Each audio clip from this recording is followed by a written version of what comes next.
ਧੰਨ ਵਾਹਿਗੁਰੂ ਜੀਓ।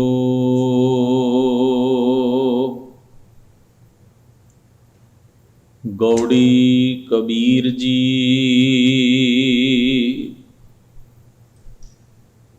ਬੇਨੋ ਸਤ ਸਤੀ ਹੋਏ ਕੈਸੇ ਨਾਰ।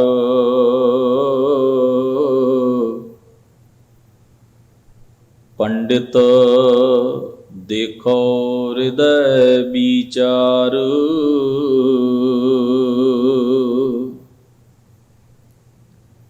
ਤੀਤ ਬਿਨਾ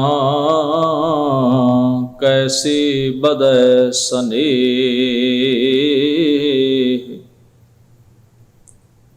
ਜਬ ਲਗ ਰਸ ਤਬ ਲਗ ਨਹੀਂ ਨੇਹ। ਰਹਾ ਸ਼ਾਹਨੋ ਸਤ ਕਰੈ ਜੀ ਆਪਣੈ। ਸੋ ਰਮਈਏ ਕੋ ਮਿਲੈ ਨਾ ਸੁਪਨੈ।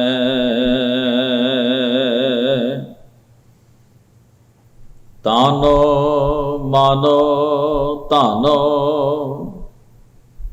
ਗ੍ਰਹਿ ਸੌਂਪ ਸਰੀਰ।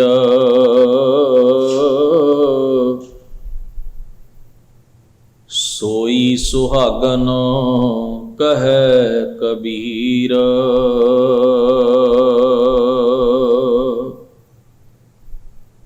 ਤਾਨੋ ਮਾਨੋ ਧਾਨੋ ਗ੍ਰਹਿ ਸੌਂਪ ਸਰੀਰ।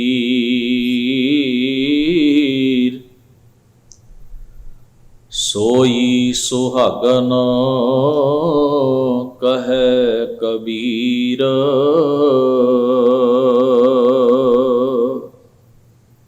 ਵਾਹਿਗੁਰੂ ਜੀ ਕਾ ਖਾਲਸਾ ਵਾਹਿਗੁਰੂ ਜੀ ਕੀ ਫਤਿਹ।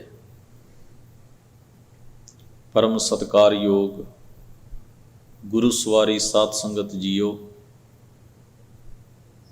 ਅਕਾਲ ਪੁਰਖ ਵਾਹਿਗੁਰੂ ਜੀ ਨੇ ਕਿਰਪਾ ਬਖਸ਼ਿਸ਼ ਕੀਤੀ ਹੈ।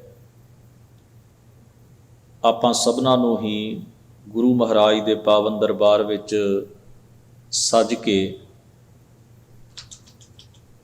ਸਤਿਗੁਰਾਂ ਦੀ ਅੰਮ੍ਰਿਤਮਈ ਪਾਵਨ ਬਾਣੀ ਨਾਲ ਸਾਂਝ ਬਣਾਉਣ ਦਾ ਇਹ ਸੁਭਾਗ ਸਮਾਂ ਬਖਸ਼ਿਸ਼ ਰੂਪ ਵਿੱਚ ਸਾਡੀ ਝੋਲੀ ਵਿੱਚ ਪਾਇਆ ਹੈ। ਬੜੇ ਪ੍ਰੇਮ ਸਤਿਕਾਰ ਨਾਲ ਆਪ ਜੀ ਨੇ ਗੁਰਬਾਣੀ ਦੇ ਪਾਠ ਅਤੇ ਕੀਰਤਨ ਗੁਰੂ ਸਵਾਰਿਆਂ ਪਾਸੋਂ ਸਰਵਣ ਕੀਤੇ ਹਨ। ਸਤਿਗੁਰੂ ਦੀ ਮਿਹਰ ਦੇ ਪਾਤਰ ਬਣ ਕੇ ਆਪਾਂ ਰੋਜ਼ਾਨਾ ਦੇ ਇਹਨਾਂ ਦੀਵਾਨਾਂ ਵਿੱਚ ਯਤਨ ਕਰਦੇ ਹਾਂ ਗੁਰਬਾਣੀ ਦੇ ਉਪਦੇਸ਼ ਨੂੰ ਸਮਝਣ ਅਤੇ ਵਿਚਾਰਨ ਦਾ। ਭਗਤ ਕਬੀਰ ਜੀ ਦੇ ਉਚਾਰਨ ਕੀਤੇ ਹੋਏ ਪਾਵਨ ਸ਼ਬਦਾਂ ਨੂੰ ਆਪਾਂ ਲੜੀਵਾਰ ਸਾਂਝਿਆਂ ਕਰਨ ਦਾ ਯਤਨ ਕਰ ਰਹੇ ਹਾਂ।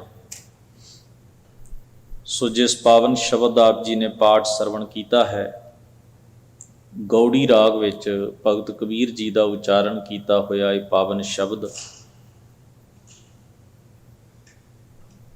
ਬੜਾ ਅਹਿਮ ਨੁਕਤਾ ਰਹਾਉ ਦੇ ਬੰਦ ਵਿੱਚ ਭਗਤ ਜੀ ਮਹਾਰਾਜ ਨੇ ਸਾਡੇ ਨਾਲ ਸਾਂਝਾ ਕੀਤਾ ਹੈ। ਕਿਸੇ ਨਾਲ ਡੂੰਘੀ ਸਾਂਝ ਬਣਾਉਣ ਵਾਸਤੇ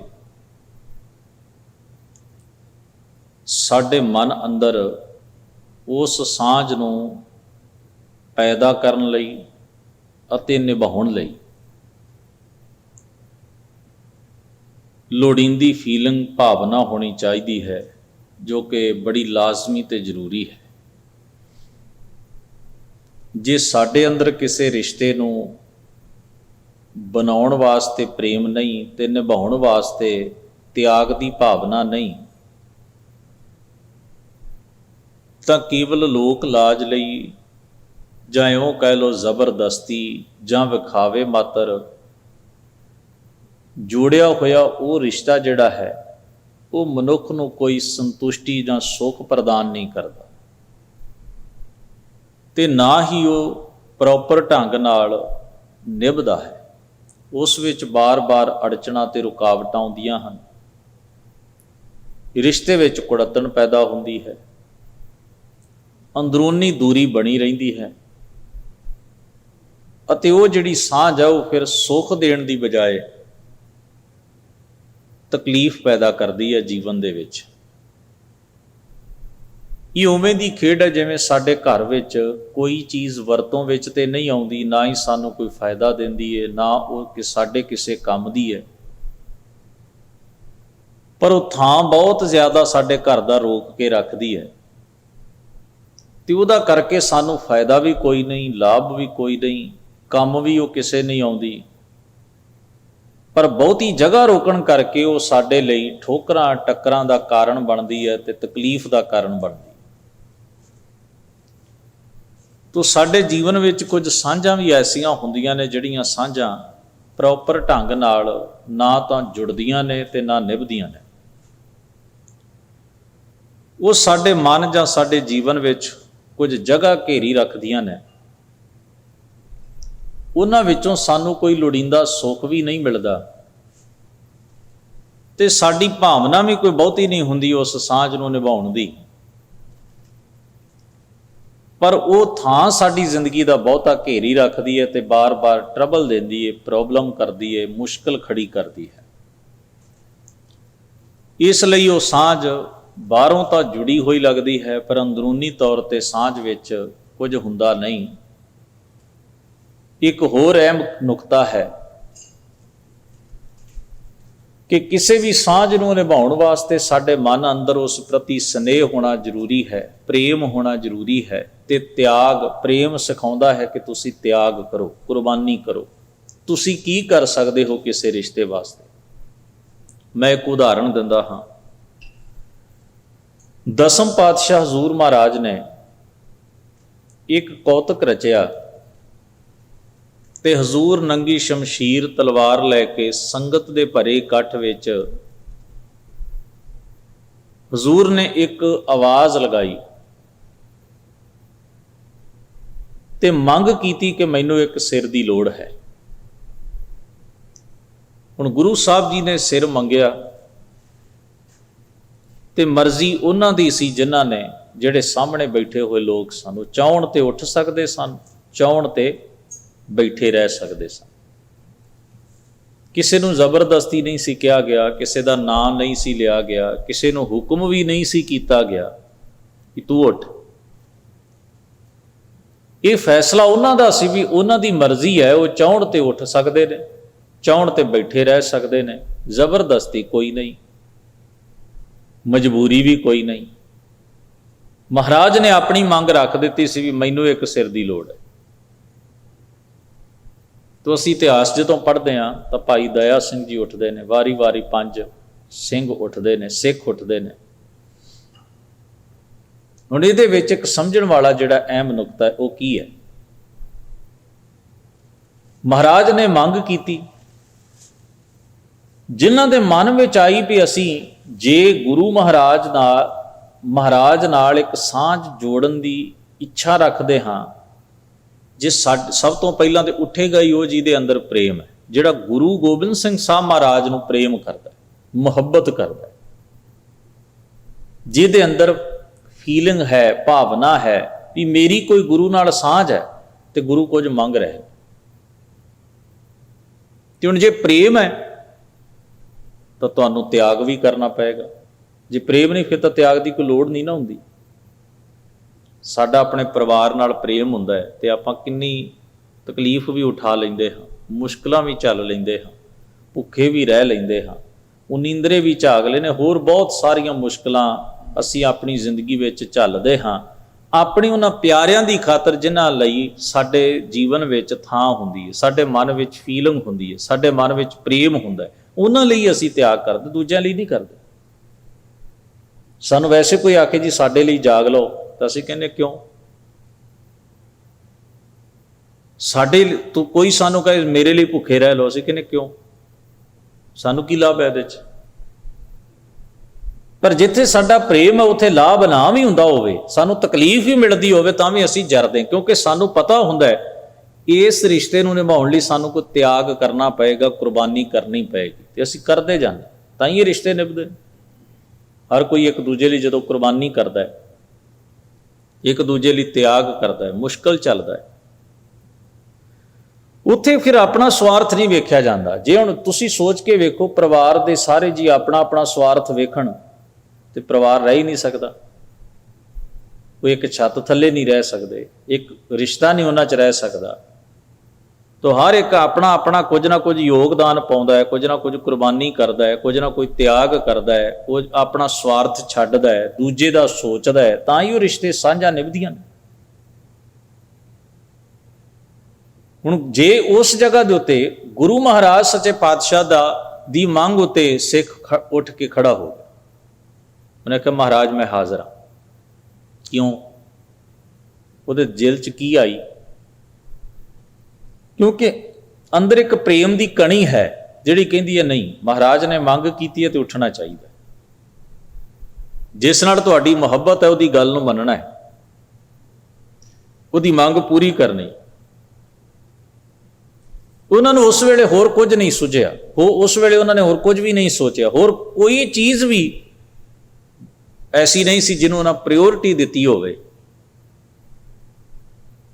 ਲੋਕ ਕੀ ਕਹਿਣਗੇ, ਮੈਂ ਕਿਉਂ ਉੱਠਾਂ, ਦੂਜਾ ਉੱਠੇ ਪਹਿਲਾਂ, ਪਤਾ ਨਹੀਂ ਗੁਰੂ ਸਾਹਿਬ ਦੀ ਕੀ ਮਨਸ਼ਾ ਹੈ, ਮੇਰਾ ਪਰਿਵਾਰ ਹੈ, ਇੱਦਾਂ ਕਿੱਦਾਂ ਹੋ ਸਕਦਾ ਹੈ, ਇਹ ਕੋਈ ਮੰਗ ਮੰਗਣ ਵਾਲੀ ਨਹੀਂ, ਵਗੈਰਾ ਵਗੈਰਾ ਬਹੁਤ ਗੱਲਾਂ ਸਨ। ਜੇ ਬੰਦਾ ਮਨ 'ਚ ਲਿਆਉਣਾ ਚਾਹੇ ਤੇ ਲਿਆ ਸਕਦਾ ਸੀ,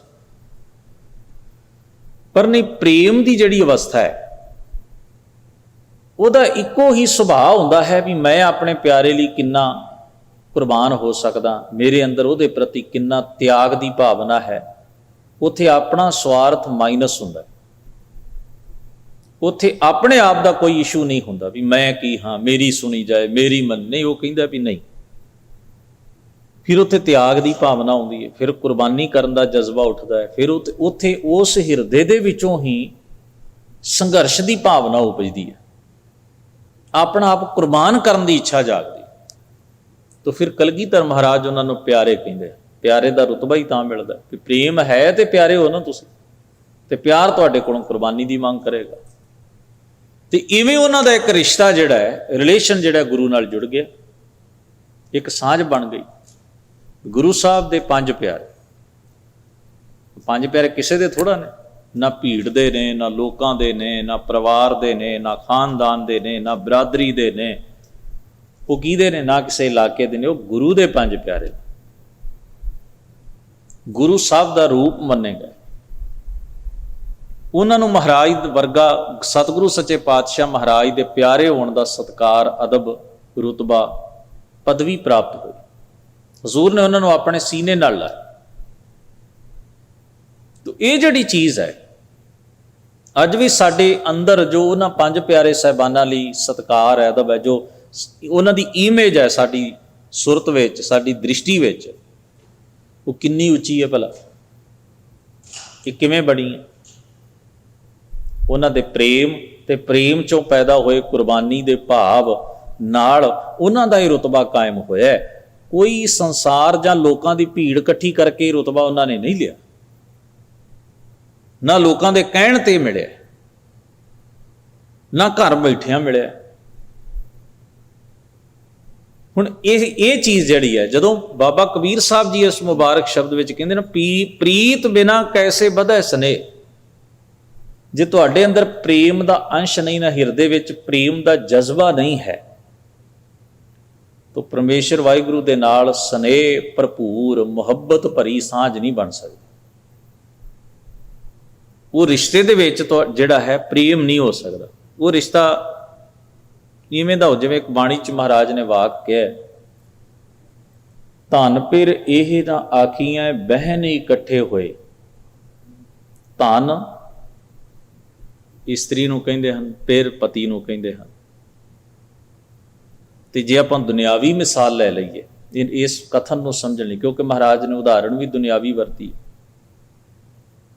ਧਨ ਪਿਰ ਇਹ ਨਾ ਆਖੀਆਂ ਬਹਿਨ ਇਕੱਠੇ ਹੋਏ, ਵੀ ਪਤੀ ਪਤਨੀ ਉਹ ਨਹੀਂ ਹਨ ਜਿਹੜੇ ਕੇਵਲ ਇਕੱਠੇ ਬੈਠੇ ਤੁਹਾਨੂੰ ਨਜ਼ਰ ਆ ਰਹੇ ਨੇ, लोग कहण भी ये तो एक मिसाली जोड़ी है जी समाज विच, सोसाइटी विच जे किसी ने वेखना होवे भी साडे लई एक आइडियल जोड़ा किहड़ा है पति पत्नी दे रूप ते आ ने, क्योंकि इकट्ठे ही बैठे हुंदे ने। हो सकता है उन्हां दे दिलां विच एक दूजे दे प्रति मुहब्बत भी ना होवे, त्याग भी ना होवे, वफादारी ते ईमानदारी भी ना होवे, वो केवल फिजिकली इकट्ठे बैठे तुहानूं तुरदे फिरदे जां इधर उधर दुनिया की जिहड़ी एक रीत हुंदी है, रिश्तियां की रीत हुंदी, उहनूं निभाउंदिआं होइआं तुहानूं दिखाई दिंदे हो। महाराज ने आख्या केवल इन्नी गल नाल भी वो फिजिकली इकट्ठे ने जां एक छत थल्ले रहिंदे ने जां तुसीं उहनां नूं आउंदिआं जांदिआं बैठदिआं खलोंदिआं इकट्ठिआं वेखदे हो, इन्नी क गल नाल वो एक आइडियल पति पत्नी नहीं बन जाते। किवें बनणगे? एक जोत दोई मूर्ति धन फिर कई सोए। महाराज ने वाक जिहड़ा है जिंद वास्ते ते परमेश्वर वास्ते वरत्या। एक जोत, जोत का मतलब की है? टीचा, एक निशाना। वो की है भी ये साडा रिश्ता है तो इस रिश्ते नूं प्रायोरिटी देनी, ਇਹਦਾ रुतबा बहुत उच्चा है साडी दृष्टि च, ਇਹਨੂੰ ਨਿਭਾਉਣਾ है। जिवें भी होवे, कठिनाई आए, सुखला मार्ग आए, हुण सुख वेले ते दो रिश्तेदार जुड़ के बह जाण, चाहे पति पत्नी होण, चाहे बच्चे तां माँ बाप होण, जां भरा भरा होण, जां कोई भी होवे, दोस्त मित्र होण, खुशी है तो सारे ही इकट्ठे सानूं नज़र आउंदे ने। जदों तकलीफ हुंदी है तो सारे एक दूजे तो अख चराउंदे ने, लुकदे ने, पासे हुंदे ने। ਉਹਨੂੰ ਕੀ ਕਿਹਾ ਜਾਏ ਵੀ ਇਹਨਾਂ 'ਚ ਸੱਚੀ ਸਾਂਝ ਹੈ, ਵੀ ਇਹਨਾਂ ਦਾ ਰਿਸ਼ਤਾ ਬੜਾ ਗੂੜਾ ਹੈ? ਨਹੀਂ, ਗੂੜਾ ਤੇ ਖਾਣ ਪੀਣ ਵਾਸਤੇ ਹੈ। ਸੁੱਖ ਦਾ ਸਮਾਂ ਤੇ ਸਾਰੇ ਹੀ ਹਰ ਕੋਈ ਨੇੜੇ ਆ ਜਾਏਗਾ, ਤੁਸੀਂ ਕਿਸੇ ਨੂੰ ਵੀ ਨਾ ਬੁਲਾਓ ਤਾਂ ਵੀ ਲੋਕ ਆ ਜਾਣਗੇ।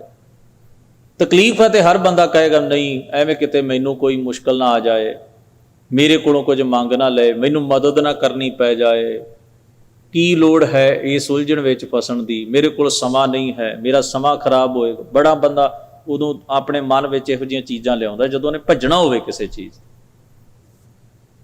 ते। इहदा मतलब है वो सच्ची सांझ ते नहीं ना, क्योंकि उत्थे प्रेम की फीलिंग ही कोई नहीं। तो फिर जे प्रेम नहीं तो कुर्बानी भी नहीं होएगी, त्याग भी नहीं करेगा बंदा, तो वो केवल लोक विखावे की सांझ है। मैनू सुविधा है, मैनू सहूलत है तो सांझ निभा लवांगे, जे मैनू थोड़ी बहुत भी तकलीफ झलनी पई तो आपां सांझ नहीं पगा सकते। तो इसनूं महाराज ने मनमुखा केरी दोस्ती माया का संबंध वेखदियां ही भज जान, कदे ना पायन बंद, जिचर पहनन खावने तिचर रखन गंढ, जित दिन किश ना होवई तित दिन बोलन गंध। तो हुजूर महाराज ने इस करके फरमाया है भी जे तुहाडे मन विच प्रेम है तो वाहिगुरू दे नाल स्नेह भरपूर मुहब्बत भरी डूंगी सांझ तां ही बन सकती है, वरना नहीं बन सकती, क्योंकि वह राह प्रेम का मार्ग है। तो प्रेम त्याग सिखाउंदा है, तो उहदे राह ते त्याग की करना पैंदा है? मन की मत त्यागो हर जन, यह बात कठैनी। दुनिया ने घर छड्डे, परिवार छड्डे, राज भाग छड्डे, चंगियां पदवियां छड्डियां, चंगा खाना छड्डिया, पहनना छड्डिया, होर बहुत कुछ, सभा सोसाइटी दे सांझ छड्डी। महाराज ने आख्या इहदी ते लोड़ नहीं सी। इत्थे इक्को ही रिक्वायरमेंट है, मन की मत त्यागो हर जन, अंदर दी बुराई छड्डनी, मंदे ख्याल छड्डने, विषय विकार त्यागने, मंदे अमल छड्डने, हिरदे विच उस वाहिगुरू दी पवित्र याद रखनी, उन्होंने अकाल पुरख नूं सबना विच वसदा होया महसूस करना, हर एक नाल समान वर्ताओ करना, चंगे गुण अपने जीवन विच लिया के अपना सारा जीवन उन्होंने समर्पित होकर जीना। ये है वो, ये कुछ त्यागना पएगा सानूं ते ये कुछ धारण करना पएगा। तो नाल ही एक वचन होर उन्होंने कहा, जब लग रस तब लग नहीं ने, पर ने उन्ना चिर नहीं बन सकता जिन्ना चिर चस्के हैं जीवन च। रस, रस का मतलब है वो चस्के ਜਿਹੜੇ ਸਾਡੇ ਰਿਸ਼ਤੇ ਨੂੰ ਖਰਾਬ ਕਰਦੇ ਨੇ, ਜੇ ਉਹ ਛੱਡੋਗੇ ਤੇ ਰਿਸ਼ਤਾ ਪ੍ਰੋਪਰ ਬਣੇਗਾ, ਜੇ ਤੁਸੀਂ ਉਹਨਾਂ ਨੂੰ ਵੀ ਨਾਲ ਪਾਲਣਾ ਹੈ ਤੇ ਗੱਲ ਬਣ ਨਹੀਂ ਸਕਦੀ। ਹੁਣ ਜਿਹੜੀ ਚੀਜ਼ ਕਰਕੇ ਮੰਨ ਲਓ ਅਸੀਂ ਪਰਿਵਾਰ ਵਿੱਚ ਹਾਂ ਤੇ ਸਾਨੂੰ ਪਤਾ ਹੈ कि मेरी एक औगण करके साडे रिश्ते विच बार बार प्रॉब्लम आउंदी है, ਜੇ ਤੁਸੀਂ ਰਿਸ਼ਤੇ ਨੂੰ ਸਮਰਪਿਤ ਹੋ ਤਾਂ ਫਿਰ ਉਹ ਔਗਣ ਤਿਆਗ ਦਿਓ। ਜੇ ਔਗਣ ਨੂੰ ਤੁਸੀਂ ਪ੍ਰਾਇੋਰਟੀ ਦੇ ਰਹੇ ਹੋ, ਫਿਰ ਰਿਸ਼ਤਾ ਸੈਕੰਡਰੀ ਹੋ ਜਾਂਦਾ, ਫਿਰ ਸਾਂਝ ਦੂਜੇ ਨੰਬਰ ਤੇ ਚਲੀ ਜਾਂਦੀ ਹੈ। ਇਹਦਾ ਮਤਲਬ ਹੈ ਵੀ ਸਾਨੂੰ ਦੋਵਾਂ ਚੋਂ ਫਿਰ ਇੱਕ ਹੀ ਚੁਣਨਾ ਪਏਗਾ ਨਾ, ਵੀ ਜੇ ਔਗਣ ਕਰਕੇ ਸਾਡੇ ਕਿਸੇ ਰਿਸ਼ਤੇ ਵਿੱਚ ਮੁਸ਼ਕਲ ਆਈ,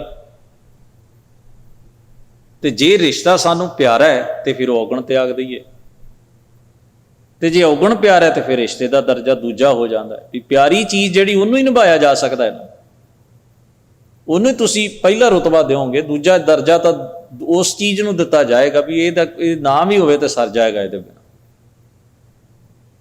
ਤੇ ਜਦੋਂ ਵੀ ਕੋਈ ਸੰਸਾਰ ਵਿੱਚ ਆਪਾਂ ਵੇਖਦੇ ਹਾਂ, ਮੰਨ ਲਓ ਕਿਸੇ ਮਨੁੱਖ ਨੂੰ ਝੂਠ ਬੋਲਣ ਦੀ ਆਦਤ ਹੈ, ਗਲਤ ਬੋਲਣ ਦੀ ਆਦਤ ਹੈ, ਉਹਨੂੰ ਪਤਾ ਹੈ, ਜਾਂ ਉਹ ਕਿਸੇ ਹੱਦ ਤੱਕ ਬਰਦਾਸ਼ਤ ਨਹੀਂ ਕਰ ਪਾਉਂਦਾ, ਉਹਨੂੰ ਪਤਾ ਮੇਰੀ ਇਸ ਆਦਤ ਕਰਕੇ ਬਾਰ-ਬਾਰ ਪ੍ਰੋਬਲਮ ਆਉਂਦੀ, ਤੇ ਜੋ ਅਜੇ ਵੀ ਉਹਨੂੰ ਪਾਲ ਰਿਹਾ ਮੁਸ਼ਕਿਲ ਨੂੰ, ਤੇ ਇਹਦਾ ਮਤਲਬ ਬਾਕੀ ਚੀਜ਼ਾਂ ਨਾਲੋਂ ਉਹਨੂੰ ਉਹ ਚੀਜ਼ ਹੀ ਪਿਆਰੀ ਹੈ ਨਾ, ਜਿਹਦਾ ਉਹ ਧਿਆਨ ਰੱਖਦਾ ਵੀ ਇਹ ਨਹੀਂ ਗਵਾਚਣੀ ਚਾਹੀਦੀ, ਇਹ ਨਹੀਂ ਜੀਵਨ ਚੋਂ ਜਾਣੀ ਚਾਹੀਦੀ, ਬਾਕੀ ਜਿੰਨਾ ਨੁਕਸਾਨ ਹੁੰਦਾ ਹੋ ਜਾਏ।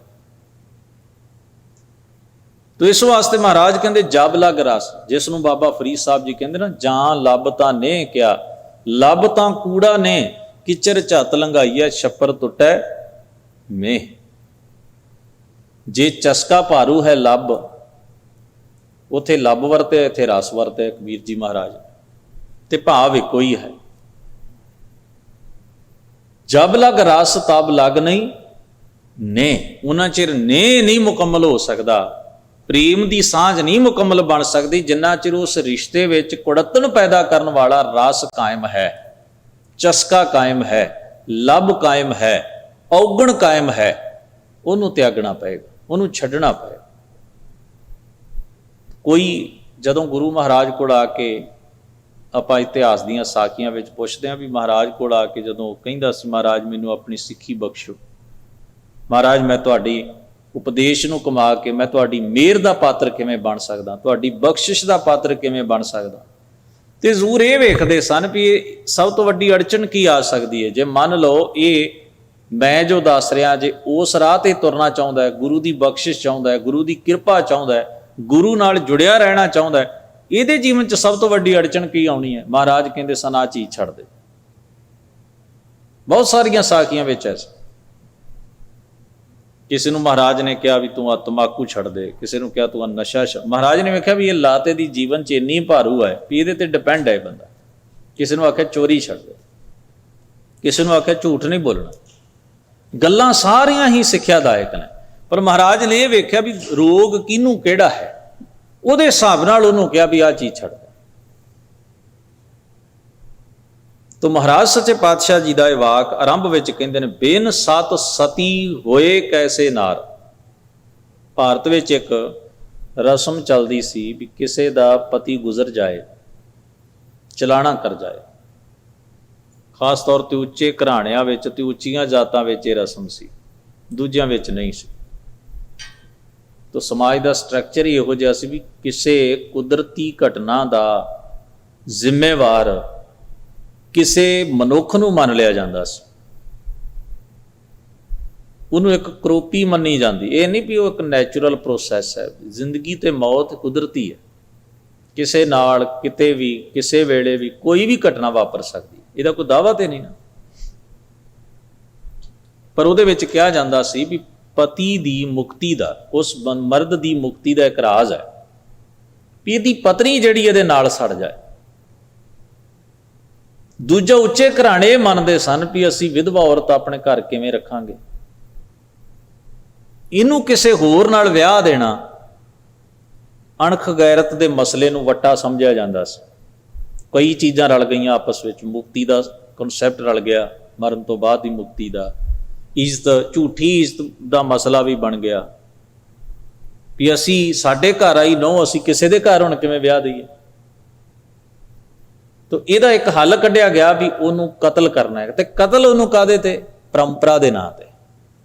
ਫਿਰ ਚਿਖਾ ਚਿਣ ਲਈ ਜਾਂਦੀ ਸੀ, ਉਹਨੂੰ ਸ਼ਿੰਗਾਰ ਕਰਕੇ ਇੱਕ ਨਾਰੀਅਲ ਸੰਧੂਰ ਨਾਲ ਲਪੇਟ ਕੇ ਉਹਨੂੰ ਫੜਾ, ਉਹਨੂੰ ਸਿੰਧੌਰਾ ਕਿਹਾ ਜਾਂਦਾ ਸੀ, ਹੱਥ ਹੀ ਦੇ ਦੇਣਾ। ਇਹਦਾ ਮਤਲਬ ਸੀ ਵੀ ਉਹ ਪ੍ਰਣ ਕਰਦੀ, ਨਾਮ ਹੀ ਕਰਦੀ ਹੋਵੇ। ਜਦੋਂ ਢੇਰ ਸਾਰੀਆਂ ਔਰਤਾਂ ਉਹਦੇ ਦੁਆਲੇ ਹੋ ਜਾਣਗੀਆਂ, ਉਹਨੂੰ ਤਿਆਰ ਕਰ ਦੇਣਗੀਆਂ ਤੇ ਹੱਥ 'ਚ ਉਹਦੇ, ਉਹਨੂੰ ਪਤਾ ਸੀ ਵੀ ਮੇਰੇ ਕੋਲ ਹੋਰ ਤਾਂ ਕੋਈ ਬਚਾਅ ਦਾ ਸਾਧਨ ਹੈ ਹੀ ਨਹੀਂ, ਕਿ ਸਾਰੇ ਮੈਨੂੰ ਬਲੀ ਚਾੜਨਗੇ। ਸਹੁਰੇ ਪੇਕੇ ਰਲ ਕੇ, ਸਮਾਜ ਦੇ ਲੋਕ ਰਲ ਕੇ, ਢੋਲ ਵੱਜ ਰਹੇ ਸਨ, ਜੈ ਜੈਕਾਰ ਹੋ ਰਹੀ ਸੀ, ਉਹਨੂੰ ਸਤੀ ਮਾਤਾ ਕਹਿਣ ਲੱਗ ਪਏ। ਜਾਨੀ ਕਿ ਉਹਦੇ ਲਈ ਸਾਰੇ ਹੀ ਦਰਵਾਜ਼ੇ ਬੰਦ ਸਨ। ਇੰਨੇ ਰੌਲੇ ਵਿੱਚ, ਸ਼ੋਰ ਸ਼ਰਾਬੇ ਵਿੱਚ ਨਾ ਕੋਈ ਉਹਦੀ ਚੀਖ ਸੁਣੇ, ਨਾ ਰੌਲਾ ਸੁਣੇ, ਨਾ ਫਰਿਆਦ ਸੁਣੇ, ਨਾ ਉਹਦਾ ਦੁੱਖ ਸੁਣੇ। ਤੋ ਇੱਕ ਜ਼ਿੰਦਗੀ ਭੇਟ ਚੜ੍ਹ ਜਾਂਦੀ ਸੀ। ਤੇ ਕੋਈ ਪੱਥਰ ਦਿਲ ਕਰਕੇ ਵੀ ਚਿਖਾ ਤੇ ਚੜ੍ਹ ਜਾਂਦੀ, ਉਹਨੂੰ ਪਤਾ ਸੀ ਵੀ ਜਾਣਾ ਕਿੱਥੇ, ਹੁਣ ਬਚਣ ਦਾ ਤਾਂ ਕੋਈ ਸਾਧਨ ਨਹੀਂ। ਜਿੱਥੇ ਭਰਾ ਜਾਂ ਮਾਪੇ ਵੀ ਖੜੇ ਹੋਣ ਵੀ ਕੋਈ ਗੱਲ ਨਹੀਂ ਜੀ, ਸਾਡੀ ਬੱਚੀ ਵੀ ਮੁਕਤ ਹੋ ਜਾਏਗੀ ਨਾਲ। ਤੋ ਸਾਰਾ ਕੁਝ ਇਸ ਤਰ੍ਹਾਂ ਦਾ ਇੱਕ ਸਟਰਕਚਰ ਬਣ। ਉਹ ਫਿਰ ਉਸ ਆਪਣੇ ਪਤੀ ਦਾ ਸਿਰ ਆਪਣੀ ਗੋਦ ਵਿੱਚ ਰੱਖ ਲੈਂਦੀ ਤੇ ਜਿਉਂਦੀ ਨੂੰ ਨਾਲ ਉਹਨੂੰ ਵੀ ਸਾੜ ਦਿਓ। ਉਹਨੂੰ ਸਤੀ ਪ੍ਰਥਾ ਕਹਿੰਦੇ ਸੀ। ਮਹਾਰਾਜ ਗੁਰੂ ਅਮਰਦਾਸ ਸਾਹਿਬ ਜੀ ਨੇ ਜਦੋਂ ਅਕਬਰ ਆਇਆ ਤੇ ਉਹਨੇ ਜਦੋਂ ਮਹਾਰਾਜ ਨੂੰ ਇਹ ਬੇਨਤੀ ਕੀਤੀ, ਮਹਾਰਾਜ ਮੈਂ ਬੜਾ ਪ੍ਰਸੰਨ ਹਾਂ, ਆਪ ਜੀ ਦਾ ਪ੍ਰਬੰਧ ਵੇਖ ਕੇ, ਤੁਸੀਂ ਇੱਥੇ ਕਿਸੇ ਨਾਲ ਭੇਦਭਾਵ ਨਹੀਂ ਹੁੰਦਾ, ਸਾਰਿਆਂ ਨੂੰ ਤੁਸੀਂ ਭਲਾ ਕਰਦੇ ਹੋ, ਪਰਉਪਕਾਰ ਕਰਦੇ ਹੋ, ਤੇ ਮੈਂ ਤੁਹਾਡੇ ਕੋਲ ਸੇਵਾ ਲਈ ਹਾਜ਼ਰ ਹਾਂ, ਮੈਨੂੰ ਹੁਕਮ ਕਰੋ। ਹਜ਼ੂਰ ਨੇ ਉਸ ਵੇਲੇ ਉਹਨੂੰ 2 ਵਾਕ ਕਹੇ ਸਨ। ਇੱਕ ਕਿਹਾ ਵੀ ਮੀਂਹ ਨਹੀਂ ਪਿਆ, ਤੁਸੀਂ ਕਿਸਾਨਾਂ ਦਾ ਜਿਹੜਾ ਜਜ਼ੀਆ ਲਗਾਨ ਹੈ, ਜਿਹੜਾ ਟੈਕਸ, ਇਹ ਐਤਕੀ ਦਾ ਮੁਆਫ ਕਰ ਦਿਓ। ਵੇਖੋ ਮਹਾਰਾਜ ਨੇ ਆਪਣੇ ਲਈ ਨਹੀਂ, ਇੱਕ ਸਾਂਝੀ ਮੰਗ ਲੋਕਾਂ ਲਈ। ਇੱਕ ਰਾਜੇ ਦਾ ਧਰਮ ਬਣਦਾ ਹੈ, ਹਾਕਮ ਦਾ ਧਰਮ ਬਣਦਾ ਹੈ ਵੀ ਉਹ ਲੋਕਾਂ ਦੇ ਹਿੱਤ ਦਾ। ਜਦੋਂ ਲੋਕਾਂ ਕੋਲ ਫਸਲ ਹੀ ਨਹੀਂ ਹੋਈ ਤੇ ਕੋਈ ਪ੍ਰੋਫਿਟ ਨਹੀਂ, ਕੋਈ ਕਮਾਈ ਨਹੀਂ, ਤੇ ਉਹ ਟੈਕਸ ਕਿੱਥੋਂ ਦੇਣਗੇ? ਜੇ ਟੈਕਸ ਮਾਫ ਹੋ ਜਾਏਗਾ ਤੇ ਉਹਨਾਂ ਤੇ ਧੱਕਾ ਨਹੀਂ ਕਰਨਗੇ ਜਿਹੜੇ ਅਫਸਰ ਨੇ ਜਾਂ ਸਥਾਨਕ ਹਾਕਮ ਨੇ। ਦੂਜੀ ਗੱਲ ਮਹਾਰਾਜ ਨੇ ਕਿ ਵੀ ਸਤੀ ਪ੍ਰਥਾ ਜਿਹੜੀ ਹੈ, ਇਹਨੂੰ ਕੋਸ਼ਿਸ਼ ਕਰੋ ਬੰਦ ਕਰੋ। ਇਹ ਸਰਾਸਰ ਗਲਤ ਹੈ, ਇਹ ਧੱਕਾ ਹੈ ਤੇ ਇਹ ਜ਼ੁਲਮ ਹੈ ਤੇ ਕਤਲ ਹੈ, ਜਿਹੜਾ ਅਸੀਂ ਪਰੰਪਰਾ ਦੇ ਨਾਂ ਤੇ ਇਸ ਭਾਰਤ ਵਿੱਚ ਹੁੰਦਾ ਵੇਖਦੇ ਹਾਂ। ਤੋ ਇਹ ਮਹਾਰਾਜ ਨੇ ਵੇਖੋ ਜੋ ਵੀ ਉਹਦੇ ਸਾਹਮਣੇ ਰੱਖਿਆ, ਜੋ ਉਹਦੇ ਅਕੋਰਡਿੰਗ ਉਹਦੇ ਕੋਲ ਰੱਖਣਾ ਚਾਹੀਦਾ ਸੀ, ਉਹ ਮਹਾਰਾਜ ਨੇ, ਗੁਰੂ ਅਮਰਦਾਸ, ਦੋਵੇਂ ਗੱਲਾਂ ਹੀ ਕਿੰਨੀਆਂ ਪਰਉਪਕਾਰ ਦੀਆਂ ਸਨ। ਆਪਣੇ ਲਈ ਨਹੀਂ ਮੰਗਿਆ। ਇਹ ਨਹੀਂ ਕਿਹਾ ਵੀ ਸਾਡੇ ਬੱਚਿਆਂ ਨੂੰ ਉੱਚੇ ਅਹੁਦੇ ਦੇ ਦਿਓ, ਸਾਡੇ ਕੁਝ ਬੰਦੇ ਨੌਕਰੀ ਤੇ ਰੱਖ ਲਓ, ਸਾਨੂੰ ਕੋਈ ਪੈਸਾ ਦੇ ਜਾਓ, ਕੋਈ ਏਡ ਦੇ ਦਿਓ ਸਰਕਾਰੀ, ਜਿਹਦੇ ਨਾਲ ਸਾਡਾ ਕੰਮ ਨਾ। ਉਹਨਾਂ ਦਾ ਮਕਸਦ ਹੀ ਹੋਰ ਹੈ। ਫਿਰ ਅਕਬਰ ਆਇਆ, ਉਹਨੂੰ ਸੱਦਿਆ ਨਹੀਂ ਗਿਆ ਵੀ ਆ ਕੇ ਵੇਖੋ ਸਾਡਾ ਲੋੜ ਹੀ ਨਹੀਂ ਸੀ। ਮਹਾਰਾਜ ਰਾਜਨੀਤਿਕ ਲੋਕਾਂ ਦੀ ਫਿਤਰਤ ਤੋਂ ਬੜੀ ਚੰਗੀ ਤਰ੍ਹਾਂ ਜਾਣੂ ਸੀ, ਇਹਨਾਂ ਦੀ ਮੈਂਟੈਲਿਟੀ ਕੀ ਹੁੰਦੀ ਹੈ, ਇੱਥੋਂ ਤੱਕ ਇਹ ਪਹੁੰਚੇ ਕਿਵੇਂ ਨੇ, ਇਹਨਾਂ ਦਾ ਪਿਛਲਾ ਸਫ਼ਰ ਕਿਵੇਂ ਦਾ ਰਿਹਾ ਹੈ, ਇਸ ਵੇਲੇ ਕਿਹੜੀਆਂ ਕਿਹੜੀਆਂ ਧਿਰਾਂ ਇਹਨਾਂ ਦੇ ਆਲੇ ਦੁਆਲੇ ਜਿਨ੍ਹਾਂ ਦੇ ਦਬਾਅ ਜਾਂ ਜਿਨ੍ਹਾਂ ਦੇ ਫਾਇਦੇ ਲਈ ਇਹ ਬੰਦੇ ਕੰਮ ਕਰਦੇ ਨੇ, ਤੇ ਇਹ ਆਪਣਾ ਅਗਲਾ ਭਵਿੱਖ ਕਿਵੇਂ ਤੈਅ ਕਰ। ਇਹ ਸਾਰੀ ਗੱਲਾਂ ਕਿਸੇ ਨੂੰ ਭੁੱਲੀਆਂ ਨੇ ਜਿਹੜਾ ਜਰਾ ਜਿੰਨੀ ਵੀ ਅੱਖ ਖੋਲ ਕੇ ਰੱਖਦਾ। ਤੋ ਉਹਨੂੰ ਕਹਿੰਦੇ ਸਨ ਸਤੀ ਪ੍ਰਥਾ।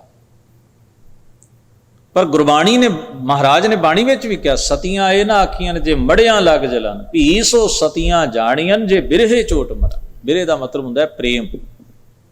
ਪ੍ਰੇਮ ਹੀ ਅਸਲ ਸਾਤ ਹੈ। ਚਿਖਾ ਵਿੱਚ ਸੜ ਜਾਣਾ ਇਹ ਕੋਈ ਸਾਤ ਨਹੀਂ ਹੈ, ਜਿਹਨੂੰ ਆਪਾਂ ਕਹਿੰਦੇ ਸਾਤ ਨਿਭਾਉਣਾ, ਧਰਮ ਨਿਭਾਉਣਾ। ਇਹ ਧਰਮ ਥੋੜਾ ਨਿਭਾਇਆ ਜਾ ਰਿਹਾ, ਤੇ ਜ਼ਬਰਦਸਤੀ ਹੈ। ਇੱਕ ਤਾਂ ਕੁਦਰਤੀ ਖਤਮ ਹੋ ਗਿਆ ਬੰਦਾ, ਦੂਜੇ ਨੂੰ ਤੁਸੀਂ ਉਹਦੇ ਨਾਲ ਜ਼ਬਰਦਸਤੀ ਸਾੜ ਰਹੇ, ਉਹਦਾ ਕੀ ਕਸੂਰ ਹੈ? ਫਿਰ ਉਹਨੂੰ ਕਹਿਣਾ ਵੀ 7 ਜਨਮ ਤੈਨੂੰ ਇਹੋ ਹੀ ਪਤੀ ਮਿਲੇਗਾ। ਤੇ ਜੇ ਵਾਕਿਆ ਹੀ ਇਹ ਜਨਮਾਂ ਜਨਮਾਂਤਰਾਂ ਦਾ ਹੀ ਜੋੜ ਹੈ, ਤਾਂ ਕੋਈ ਮਰਦ ਸਤੀ ਕਿਉਂ ਨਾ ਹੋਇਆ? ਕੋਈ ਮਰਦ ਸਤੀ ਕਿਉਂ ਨਾ ਹੋਇਆ? ਹੁਣ ਔਰਤ ਤੇ ਵਰਤ ਰੱਖ ਕੇ ਕਹਿ ਦਿੰਦੀ ਹੈ ਵੀ 7 ਜਨਮ ਮੈਨੂੰ ਇਹ ਪਤੀ ਮਿਲੇ, ਤੇ ਅਗਲਾ ਕੀ ਸੋਚਦਾ? ਉਹ ਕਿਉਂ ਨਹੀਂ ਵਰਤ ਰੱਖਦਾ ਵੀ ਜੇ ਉਹਨੂੰ ਵੀ ਪਿਆਰਾ ਹੋਵੇ ਰਿਸ਼ਤਾ, ਵੀ 7 ਜਨਮ ਤੂੰ ਵੀ ਮੈਨੂੰ ਪਤਨੀ ਵਾਂਗੂ ਮਿਲੇ, ਤੇ ਫਿਰ ਅਗਲਾ ਵੀ ਇੱਕ ਦਿਨ ਭੁੱਖਾ ਰਹਿ ਲਵੇ। ਉਹ ਨਹੀਂ ਭੁੱਖਾ ਰਹਿੰਦਾ, ਇਹਦਾ ਮਤਲਬ ਉਹਨੂੰ ਲੋੜ ਨਹੀਂ। ਉਹੀ ਜਾਣ ਬੁੱਝ ਕੇ ਉਹਦਾ ਪੱਲਾ ਫੜੀ ਰੱਖਣਾ ਚਾਹੁੰਦੀ ਵੀ 7 ਜਨਮ ਮੈਂ ਹੀ ਤੇਰੇ ਨਾਲ ਰਹਿਣਾ। ਤੇ ਜਿਹੜਾ ਭੁੱਖਾ ਰਹਿੰਦਾ ਹੀ ਨਹੀਂ, ਜਿਹੜਾ ਵਰਤ ਰੱਖਦਾ ਹੀ ਨਹੀਂ, ਨਾ ਉਹ ਸਤੀ ਹੁੰਦਾ, ਇਹਦਾ ਮਤਲਬ ਉਹ ਚਾਹੁੰਦਾ ਵੀ ਮੇਰਾ ਤੇਰੇ ਤੋਂ ਖਹਿੜਾ ਛੁੱਟ ਜਾਏ, ਨਾ ਮੈਂ ਵਰਤ ਰੱਖਣਾ ਤੇ ਨਾ ਮੈਂ ਸਤੀ ਹੋਣਾ। ਤੋ ਜਿੰਨੀਆਂ ਰਸਮਾਂ ਸਨ, ਉਹਨਾਂ ਦਾ ਪਲੜਾ ਵੇਖੋ ਕਿਸ ਤਰ੍ਹਾਂ, ਉਹਦਾ ਬੈਲੈਂਸ ਕਿਵੇਂ ਵਿਗਾੜਿਆ। ਪਲੜਾ ਕਿਹਦਾ ਭਾਰੀ ਰੱਖਿਆ। ਇਹ ਸਾਰੀਆਂ ਚੀਜ਼ਾਂ ਜਿਹੜੀਆਂ ਸਨ ਗੁਰੂ ਸਾਹਿਬ ਜੀ ਨੇ ਇਹਨਾਂ ਨੂੰ ਜਿਹੜੀਆਂ ਖਰਾਬੀਆਂ ਨੇ ਜਿਹੜੀਆਂ ਸਮਾਜ ਵਿੱਚ ਆਈਆਂ, ਜਿਨ੍ਹਾਂ ਤੇ ਮਜ਼ਹਬੀ ਆਗੂਆਂ ਨੇ ਮੋਹਰ ਲਾ ਦਿੱਤੀ, ਜਿਨ੍ਹਾਂ ਤੇ ਸਮਾਜ ਦੇ ਚੌਧਰੀਆਂ ਮੋਹਰ ਲਾ ਦਿੱਤੀ, ਫਿਰ ਉਹ ਲੋਕਾਂ ਦੇ ਦਿਮਾਗ 'ਚ ਵੜ ਗਈਆਂ, ਫਿਰ ਉਹਨਾਂ ਨੂੰ ਲਿਖਿਆ ਗਿਆ, ਪ੍ਰਚਾਰਿਆ ਗਿਆ, ਤਾਂ ਉਹ ਐਸਟੈਬਲਿਸ਼ ਹੋ ਗਈਆਂ। ਹੁਣ ਉਹਨਾਂ ਕੁਰੀਤੀਆਂ ਨੂੰ ਕੱਢਣਾ ਕਿੰਨਾ ਕਠਿਨ ਹੁੰਦਾ ਹੈ। ਕੁਰੀਤੀ ਜਿਹੜੀ ਹੈ ਨਾ ਉਹ ਸਦੀਆਂ ਤੱਕ ਸਫ਼ਰ ਕਰਦੀ ਹੈ, ਤੇ ਉਹਦੇ ਨਾਲ ਲੜਨਾ ਬੜਾ ਕਠਿਨ ਹੁੰਦਾ ਹੈ, ਕਿਉਂਕਿ ਲੋਕਾਂ ਦੇ ਦਿਮਾਗ 'ਚ ਵੜ ਜਾਂਦੀ ਹੈ। ਲੋਕ ਉਹਨੂੰ ਨਿਭਾਉਂਦੇ ਨੇ ਫਰਜ਼ ਸਮਝ ਕੇ। ਕੁਰੀਤੀ ਵਿਰੁੱਧ ਲੜਨਾ ਬਹੁਤ ਕਠਿਨ ਹੈ। ਹਰ ਬੰਦਾ ਭੱਜਦਾ ਹੈ, ਜ਼ਿੰਦਗੀਆਂ ਲੱਗ ਜਾਂਦੀਆਂ ਨੇ, ਸਿਰ ਖਪਤੀ ਹੁੰਦੀ ਹੈ, ਲੋਕਾਂ ਦੀ ਨਾਰਾਜ਼ਗੀ ਝੱਲਣੀ ਪੈਂਦੀ ਹੈ। ਬਹੁਤੇ ਲੋਕ ਤਾਂ ਉਹਨੂੰ ਕੁਰੀਤੀ ਨਹੀਂ ਮੰਨਦੇ। ਉਹ ਕਹਿੰਦੇ ਜੀ ਮੇਰੇ ਪਿਓ ਨੇ ਕੀਤੀ, ਮੇਰੇ ਦਾਦੇ ਨੇ ਕੀਤੀ, ਮੇਰਾ ਪੜਦਾਦਾ ਵੀ ਇਹ ਰਸਮ ਕਰਦਾ ਹੈ, ਮੈਂ ਕਿਵੇਂ ਛੱਡ ਦਿਆਂ। ਜਿਹੜਾ ਉਹਨੂੰ ਆਖੇਗਾ ਉਹਨੂੰ ਕਹਿਣਗੇ ਤੂੰ ਜ਼ਿਆਦਾ ਸਿਆਣਾ ਹੈ। ਤਾਂ ਕਿੰਨਾ ਔਖਾ ਤੁਸੀਂ ਵੇਖੋ, ਇੱਕ ਕੁਰੀਤੀ ਵਿਰੁੱਧ ਖਲੋਣਾ, ਇੱਕ ਗਲਤ ਧਾਰਨਾ ਵਿਰੁੱਧ ਖਲੋਣਾ, ਬਹੁਤੀ ਭੀੜ ਦੀ ਨਾਰਾਜ਼ਗੀ ਸਹਿਣੀ ਪੈਂਦੀ ਹੈ ਬੰਦੇ। ਇਹ ਕੋਈ ਸੌਖਾ ਕੰਮ ਨਹੀਂ ਹੈ, ਕਿਉਂਕਿ ਬਹੁਤੇ ਲੋਕ ਜਿਸ ਪਾਸੇ ਹੋ ਜਾਣ ਉੱਥੇ ਫਿਰ ਇੱਕ ਮਨੁੱਖ ਜਿਹੜਾ ਉਹ ਬੁਰਾ ਵੀ ਬਣਦਾ ਹੈ, ਨਾਰਾਜ਼ਗੀ ਵੀ ਚੱਲਦਾ ਹੈ, ਔਖਾ ਵੀ। ਹੁਣ ਕੋਈ ਸੌਖਾ ਕੰਮ ਸੀ ਭਰੀ ਸਭਾ ਦੇ ਵਿੱਚ ਪੰਡਿਤ ਜੀ ਨੂੰ ਕਹਿਣਾ ਜੀ ਮੈਂ ਜਨੇਊ ਨਹੀਂ ਪਾਉਣਾ। ਕਿੱਡਾ ਵੱਡਾ ਹੋ ਹੱਲਾ ਹੋ ਸਕਦਾ ਹੈ। ਅੱਜ ਆਪਾਂ ਸਦੀਆਂ ਬਾਅਦ ਇਹ ਜਿਹੜੀ ਚੀਜ਼ ਹੈ ਇਹ ਸਾਖੀ ਬੜੇ ਮਾਣ ਨਾਲ ਪੜ੍ਹਦੇ ਹਾਂ, ਪਰ ਉਦੋਂ ਸਿਚੁਏਸ਼ਨ ਕੀ ਹੋਏਗੀ ਜਦੋਂ ਗੁਰੂ ਨਾਨਕ ਸਾਹਿਬ ਨੇ ਐਸਾ ਕੀਤਾ। ਮਹਾਰਾਜ ਨੇ ਇੱਕ ਆਵਾਜ਼ ਉਠਾਈ ਤੇ ਸਾਡੇ ਸਾਰਿਆਂ ਦੇ ਗਲੋਂ ਇਹ ਬਿਮਾਰੀ ਲੈ ਗਈ। ਇਹ ਤੇ ਅੱਜ ਅਸੀਂ ਸਾਰਿਆਂ ਨੇ ਹੀ ਪਾਏ ਹੁੰਦੇ, ਇਦਾਂ ਹੀ ਹੋਣਾ ਸੀ। ਤੋ ਇੱਕ ਇੱਕ ਚੀਜ਼ ਨੂੰ ਅਸੀਂ ਬਾਣੀ ਵਿੱਚੋਂ ਜਿਵੇਂ ਸਮਝੀਏ ਤੇ ਬਹੁਤ ਵੱਡਾ ਮਹਾਰਾਜ ਨੇ ਇਨਕਲਾਬ ਸਿਰਜਿਆ। ਤੋ ਭਗਤ ਜੀ ਇੱਕ ਉਦਾਹਰਨ ਦੇ ਕਹਿੰਦੇ, ਸਤ ਤੋਂ ਬਿਨਾਂ, ਸਤ ਦਾ ਅਰਥ ਉੱਚਾ ਆਚਰਣ ਹੈ। ਉੱਚੇ ਆਚਰਣ ਤੋਂ ਬਿਨਾਂ ਕੋਈ ਇਸਤਰੀ ਜਿਵੇਂ ਸਤੀ ਨਹੀਂ ਕਹਿਲਾ ਸਕਦੀ। ਅਸਲ ਸਤੀ ਉਹ ਹੈ ਜਿਹਦਾ ਆਚਰਣ ਉੱਚਾ ਹੈ। ਪੰਡਿਤ ਦੇਖੋ ਹਿਰਦੇ ਵਿਚਾਰ, ਇਹ ਪੰਡਿਤ ਜੀ ਹਿਰਦੇ 'ਚ ਵਿਚਾਰ ਕੇ ਵੇਖੋ, ਉੱਚੇ ਆਚਰਣ ਨਾਲ ਹੀ ਕੋਈ ਔਰਤ ਸਤੀ ਹੋ ਸਕਦੀ ਹੈ, ਨਾ ਕਿ ਅੱਗ 'ਚ ਸੜਨ ਨਾਲ। ਇਸੇ ਤਰ੍ਹਾਂ ਬਾਹਰੀ ਵਿਖਾਵੇ ਤੇ ਕਰਮ ਕਾਂਡ ਕਰਨ ਨਾਲ ਕੋਈ ਰੱਬ ਦਾ ਭਗਤ ਨਹੀਂ ਹੋ ਜਾਂਦਾ। ਕਰਮ ਕਾਂਡ ਕਰਨ ਨਾਲ ਕੋਈ ਪਰਮੇਸ਼ਰ ਦਾ ਪਿਆਰਾ ਨਹੀਂ ਹੋ ਜਾਂਦਾ, ਜਿੰਨਾ ਚਿਰ ਉਹਦੇ ਆਚਰਣ ਵਿੱਚ ਵਾਹਿਗੁਰੂ ਦੇ ਪਿਆਰ ਦਾ ਪ੍ਰਗਟਾਵਾ ਨਹੀਂ ਹੁੰਦਾ। ਕੋਈ ਰੋਜ਼ ਤੀਰਥ ਉੱਤੇ ਟੁੱਬੀਆਂ ਲਾਈ ਜਾਏ, ਜੇ ਉਹਦਾ ਮਨ ਹੀ ਸਾਫ਼ ਨਹੀਂ, ਜੇ ਉਹਦੇ ਆਚਰਣ ਵਿੱਚ ਹੀ ਵਾਹਿਗੁਰੂ ਦਾ ਕੋਈ ਭੈ ਭਾਵ ਨਹੀਂ ਹੈ ਨਹੀਂ, ਕਿ ਉਹ ਰੱਬ ਦੇ ਨੇੜੇ ਹੋ ਸਕਦਾ? ਨਹੀਂ ਹੋ। ਜਿਹਦੇ ਆਚਰਣ ਵਿੱਚੋਂ ਵਾਹਿਗੁਰੂ ਦਾ ਪ੍ਰੇਮ, ਉਹ ਰੱਬੀ ਗੁਣ ਝਲਕਦੇ ਨੇ, ਜਿਹਦੇ ਹਿਰਦੇ ਵਿੱਚ ਭਗਤੀ ਭਾਵ ਹੈ, ਉਹੀ ਅਸਲ ਭਗਤ ਹੈ, ਉਹੀ ਅਸਲ ਪਿਆਰਾ ਹੈ ਉਸ ਦਾ। ਫਿਰ ਅਗਲੇ ਬੰਦ ਵਿੱਚ ਕਹਿੰਦੇ ਨੇ, ਸ਼ਾਹਨ ਸਤ ਕਰੈ ਜੀ ਆਪਣਾ, ਸੋ ਰਮਈਏ ਕੋ ਮਿਲੇ ਨਾ ਸੁਪਨਾ। ਜਿਹੜਾ ਵਾਹਿਗੁਰੂ ਅਕਾਲ ਪੁਰਖ ਦਾ ਯਕੀਨ ਤਿਆਗ ਕੇ, ਰੱਬੀ ਜੀਵਨ ਜਾਚ ਨੂੰ ਛੱਡ ਕੇ, ਸ਼ਾਹਨ ਦਾ ਮਤਲਬ ਹੈ ਮਾਇਆ, ਸ਼ਾਹਣੀ, ਉਹਨੂੰ ਉੱਚਾ ਰੁਤਬਾ ਦੇਣਾ। ਸ਼ਾਹਨ ਸਤ ਕਰੇ ਜੀ ਆਪਣੇ। ਜਿਹੜੇ ਮਾਇਆ ਰੂਪ ਸ਼ਾਹਣੀ ਨੂੰ, ਮਾਇਆ ਰੂਪ ਚੌਧਰ ਨੂੰ ਉੱਚਾ ਸਮਝਦੇ ਨੇ, ਸਤ ਕਰਕੇ ਜਾਣਦੇ ਵੀ ਪਦਾਰਥ ਸਦਾ ਰਹਿਣਾ ਹੈ, ਵਸਤੂਆਂ ਰੂਪ ਰੰਗ ਆਕਾਰ ਵਿਸ਼ੇ ਵਿਕਾਰਾਂ ਦੇ ਚਸਕੇ ਸਭ ਤੋਂ, ਜਿਹੜੇ ਇਹਨਾਂ ਨੂੰ ਪ੍ਰਾਇੋਰਟੀ ਦਿੰਦੇ ਨੇ, ਉੱਚਾ ਰੁਤਬਾ ਦਿੰਦੇ ਨੇ, ਸਤ ਕਰੇ ਜੀ ਆਪਣੇ, ਸੋ ਰਮਈਏ ਕੋ ਮਿਲੇ ਨਾ ਸੁਪਨਾ। ਉਹ ਸੁਪਨੇ ਵਿੱਚ ਵੀ ਵਾਹਿਗੁਰੂ ਦੇ ਨੇੜੇ ਨਹੀਂ ਹੋ ਸਕਦੇ, ਕਿਉਂਕਿ ਮਨ ਵਿੱਚ ਤਾਂ ਉਹਨਾਂ ਦੇ ਕੁਝ ਹੋਰ ਹੈ, ਤੇ ਦਾਵਾ ਉਹ ਵਾਹਿਗੁਰੂ ਦੇ ਨਾਲ ਰਿਸ਼ਤੇ ਦਾ ਕਰਦੇ ਨੇ, ਸਾਂਝ ਦਾ ਕਰਦੇ ਨੇ। ਤੋ ਭਗਤ ਜੀ ਨੂੰ ਪੁੱਛਿਆ ਜੀ ਕਿਵੇਂ ਵਾਹਿਗੁਰੂ ਦੇ ਪਿਆਰੇ ਬਣਿਆ ਜਾ ਸਕਦਾ? ਉਹ ਕਹਿੰਦੇ, ਤਨ ਮਨ ਧਨ ਗ੍ਰਹਿ ਸੌਂਪ ਸਰੀਰ, ਸੋਈ ਸੁਹਾਗਨ ਕਹੈ ਕਬੀਰ। ਕਹਿੰਦੇ ਨੇ ਜਿਹੜਾ ਆਪਣਾ ਤਨ ਮਨ ਧਨ ਸਰੀਰ ਸਭੋ ਕੁਝ, ਹਿਰਦਾ, ਗ੍ਰਹਿ ਦਾ ਮਤਲਬ ਹੈ ਹਿਰਦਾ, ਹਿਰਦੇ ਰੂਪੀ ਘਰ, ਜਾਨੀ ਕਿ ਆਪਣਾ ਸਮੁੱਚਾ ਵਜੂਦ ਹੀ ਵਾਹਿਗੁਰੂ ਨੂੰ ਸੌਂਪ ਦਿੰਦੇ, ਉਹਦਾ ਸਮਝਦਾ ਵੀ ਜੋ ਹੈ ਉਹਦਾ ਹੈ। ਜਿਹੜਾ ਜ਼ਿੰਦਗੀ ਦੇ ਹਰ ਪਹਿਲੂ ਵਿੱਚ ਉਸ ਅਕਾਲ ਪੁਰਖ ਵਾਹਿਗੁਰੂ ਦੀ ਰਹਿਮਤ ਤੇ ਬਖਸ਼ਿਸ਼ ਨੂੰ ਵਰਸਦਾ ਹੋਇਆ ਯਕੀਨ ਕਰਦਾ, ਉਹਨੂੰ ਸਮਰਪਿਤ ਹੋ ਕੇ ਜਿਹੜਾ ਜੀਵਨ ਜੀਂਦਾ, ਸੋਈ ਸੁਹਾਗਨ ਕਹੈ ਕਬੀਰ। ਹਜ਼ੂਰ ਕਹਿੰਦੇ ਨੇ ਉਹੀ ਸੁਹਾਗਣ ਔਰਤ ਵਰਗਾ ਹੈ। ਸੁਹਾਗਣ ਤੇ ਦੁਹਾਗਣ ਦੋ ਤਰ੍ਹਾਂ ਦੇ ਕਰੈਕਟਰ ਦੀ ਵਿਆਖਿਆ ਗੁਰਬਾਣੀ 'ਚ ਹੈ। ਦੁਹਾਗਣ ਦਾ ਮਤਲਬ ਹੈ ਦੋ ਪਾਸੇ ਧਿਆਨ ਰੱਖਣ ਵਾਲੀ, ਸੁਹਾਗਣ ਦਾ ਮਤਲਬ ਹੈ ਆਪਣੇ ਰਿਸ਼ਤੇ ਪ੍ਰਤੀ ਵਫਾਦਾਰ ਤੇ ਵਚਨਬੱਧ, ਜਿਹੜੀ ਪ੍ਰਾਇਓਰਟੀ ਉਸ ਰਿਸ਼ਤੇ ਨੂੰ ਦਿੰਦੀ। ਤਾਂ ਹਜ਼ੂਰ ਨੇ ਕਿਹਾ ਉਹ ਸੁਹਾਗਣ ਹੈ ਜਿਹੜਾ ਆਪਣਾ ਵਜੂਦ ਵਾਹਿਗੁਰੂ ਨੂੰ ਭੇਟਾ ਕਰਦਾ ਹੈ। ਸਤਿਗੁਰੂ ਮਿਹਰ ਕਰਨ, ਸ਼ਬਦ ਦਾ ਭਾਵ ਸਾਡੇ ਮਨ ਹਿਰਦਿਆਂ ਵਿੱਚ ਵਸੇ। ਭੁੱਲ ਚੁੱਕ ਦੀ ਖਿਮਾ, ਫਤਿਹ ਸਾਂਝੀ ਕਰੀਏ। ਵਾਹਿਗੁਰੂ ਜੀ ਕਾ ਖਾਲਸਾ, ਵਾਹਿਗੁਰੂ ਜੀ ਕੀ ਫਤਿਹ।